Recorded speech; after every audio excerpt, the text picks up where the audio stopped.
Good morning, Wind Chasers. Welcome to another episode of Chasing the Wind. I'm Pastor Mark, and the wind of the Spirit of God is blowing. I say it is blowing. So, I found myself on my second annual Roy and Sandy kayak trip on the Kinzua River. Okay? And last year was the first annual. Isn't that funny? First annual. That's a statement of faith. It's assuming it's going to be there the next year. Anyway, beautiful day. Had an eagle fly over us and land up in a tree and posed for us for a little bit. It was really just a wonderful, wonderful trip.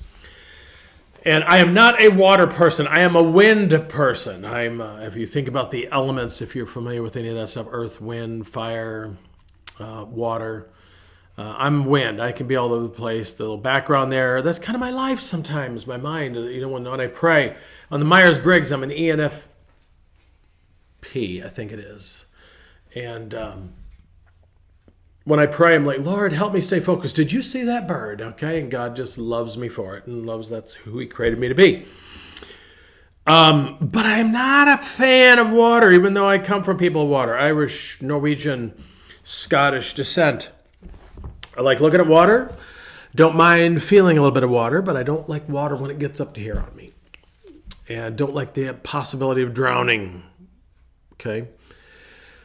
So we're on this trip, and I'm in my kayak, and Roy said, "Watch out, Pastor. There's a rock there." And I kind of went up. I thought it was going to flip me. It didn't. The Lord was good and kept me from dying in like a foot of water, which you can, but I didn't.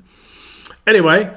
Going down, that was a fascinating thing. When I'm going, the Lord just kind of speaks to me about what's around me in that moment. And the area of the river we were on, it was about a 3-hour trip, and it was just really a wonderful trip. But there'll be times when you're just going along and you just drift. There's other times when the water would pick up a little bit, and it wouldn't be rapids, but it would be ripples. But this particular time, we went a little bit further than we did on the first annual trip. And there was one spot where it was like a 0.5 rapids. I'll call it maybe a 0.25 rapids, but enough that the water came up over my kayak and got me wet a little bit, and that's okay. But I was pondering as I got done with the trip, thinking about how life is that way.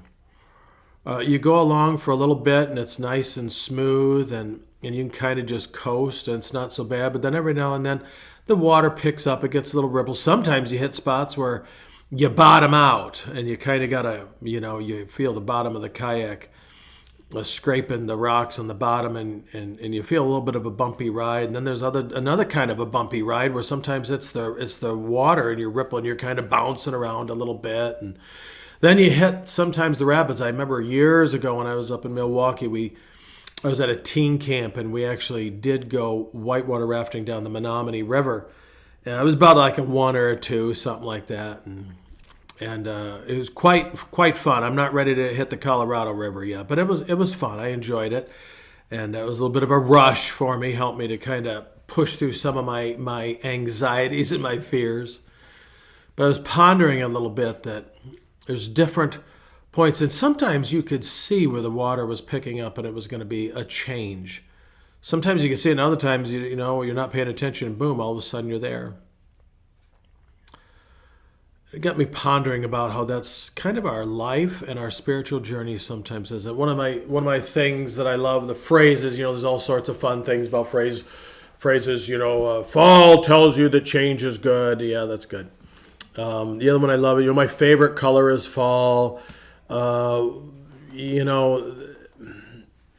reminds us that, change is not, it's not bad, it's just different. And as Terry Wardle, and I've quoted this to you before, but Terry Wardle said, all of life is a landscape of change. If you don't believe that, I'm going to tell you something. Just keep looking in the mirror every day, and eventually you're going to find out that the hairline's receding maybe a little bit. Maybe it's turning a little bit gray, or as my barber so graciously reminds me, no, Mark, it's just your hair's not gray, it's ash. It's ash. That's how we're going to leave that one right there. We're not going to argue that one.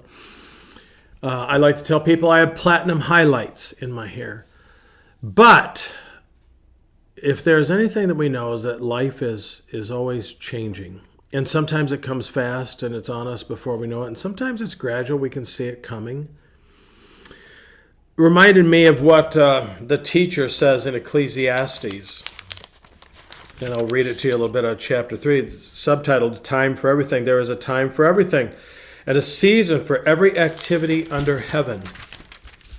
Okay, a time to plant and a time to uproot, a time to kill and a time to heal, a time to tear down, a time to build, a time to weep and a time to laugh, a time to mourn and a time to dance, a time to scatter stones and a time to gather them, a time to embrace and a time to refrain, a time to search and a time to give up, a time to keep and a time to throw away, a time to tear and a time to mend, a time to be silent and a time to speak and a time to love and a time to hate. Isn't it interesting? It says a time to hate. Interesting. A time for war and a time for peace. Isn't that interesting? So, as you are going down the river of life, and you are, whether you know it or not, you're doing it. You're going to find that there's times that you're in rapids so much that's a time in your life you're just going to be scared to do anything.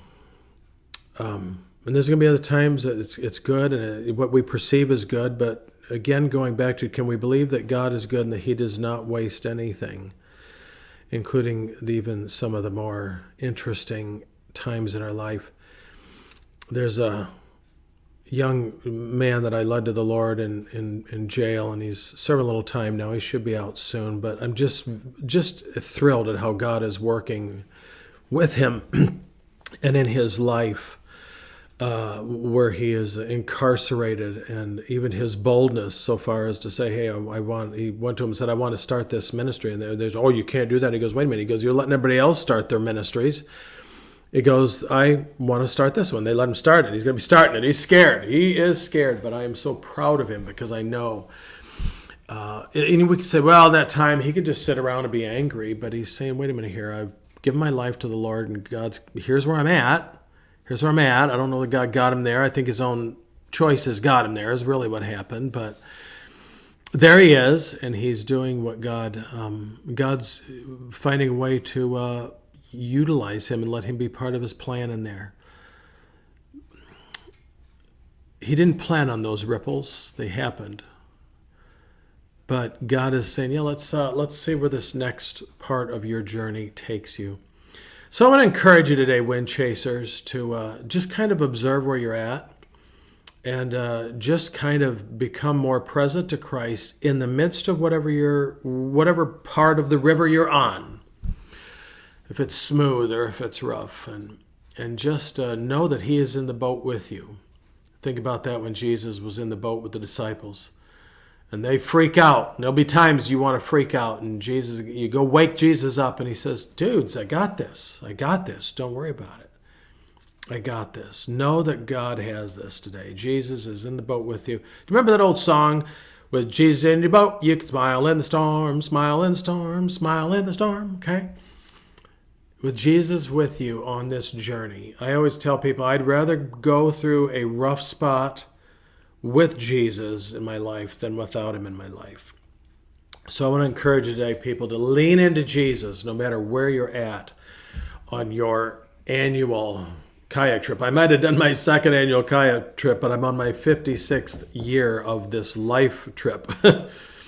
And I'm sure God's not done with me yet. So we just want to encourage you to just stay in the boat and just know that Christ is with you no matter what. So until next time, I'm Pastor Mark. Grace and peace. Keep chasing the wind because the wind is chasing you.